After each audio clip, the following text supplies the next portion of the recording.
શ્રી ગણેશાય નમઃ. આપનું હાર્દિક સ્વાગત છે. નમસ્કાર. આ દેવતાઓની સામે ગોળ વાતનો દીવો ન પ્રગટાવો, નહીં તો ઘરમાં ગરીબી વાસ કરશે. હિન્દુ ધર્મમાં સવાર સાંજ દેવી દેવતાઓની સામે પૂજા કરતી વખતે દીવો પ્રગટાવવાનું વિશેષ મહત્વ છે. તેને પ્રતીક માનવામાં આવે છે અને અગ્નિમાં દરેક વસ્તુને શુદ્ધ કરવાની ક્ષમતા હોય છે. તેથી તે ખૂબ જ પવિત્ર માનવામાં આવે છે. સનાતન પરંપરામાં દીવો પ્રગટાવ્યા વિના કોઈ પણ પૂજા પૂર્ણ થતી નથી.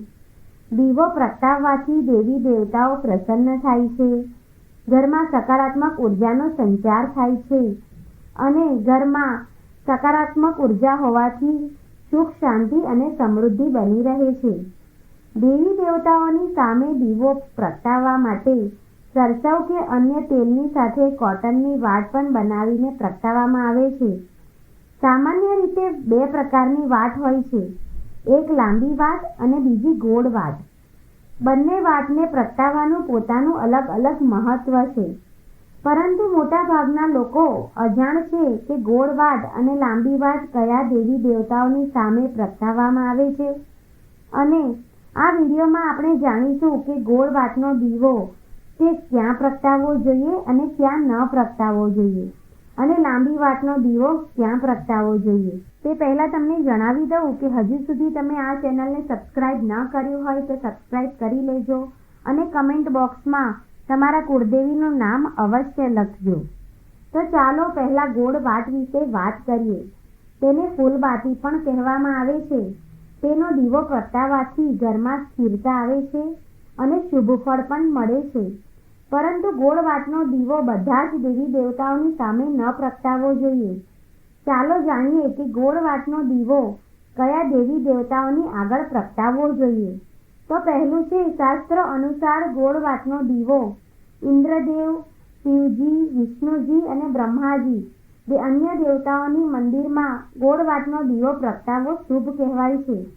તેની સાથે જ તુલસીના છોડની સામે ગોળ વાટનો દીવો પ્રગટાવવાથી ઘરમાં સ્થિરતા આવે છે, જેના કારણે ઘરમાં દેવી દેવતાઓનો વાસ રહે છે.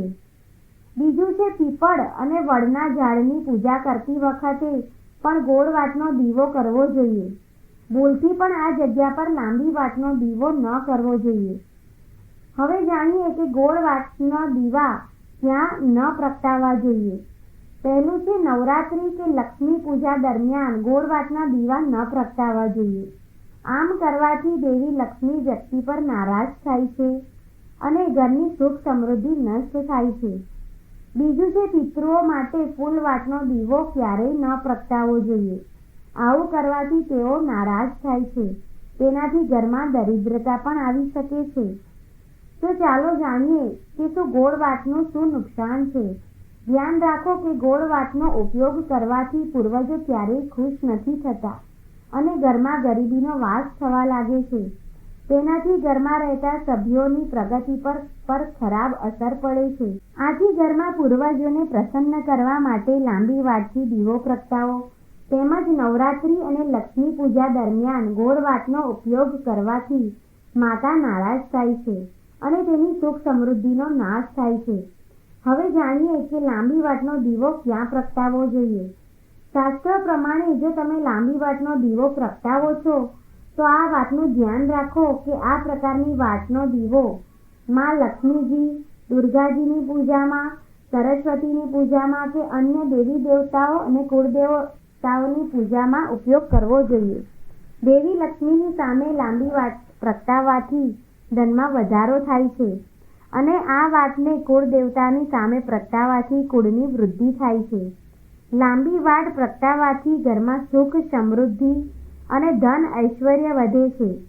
બીજું કે જો તમે અમાવસ્યા કે અન્ય કોઈ દિવસે પિતૃઓ માટે દીવો પ્રગટાવતા હોય તો પણ તમારે ધ્યાન રાખવું જોઈએ કે આ દીવામાં લાંબી વાટ હોવી જોઈએ. ગોળ વાટનો ઉપયોગ કરવાથી પૂર્વજો ક્યારેય ખુશ નથી રહેતા અને ઘરમાં પરિવારમાં ગરીબી લાવે છે.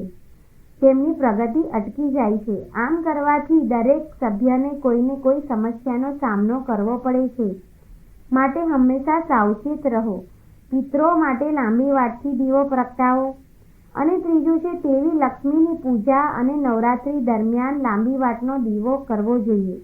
તેનાથી ઘરમાં સુખ શાંતિ આવે છે અને દેવી લક્ષ્મીનો ઘરમાં વાસ થાય છે.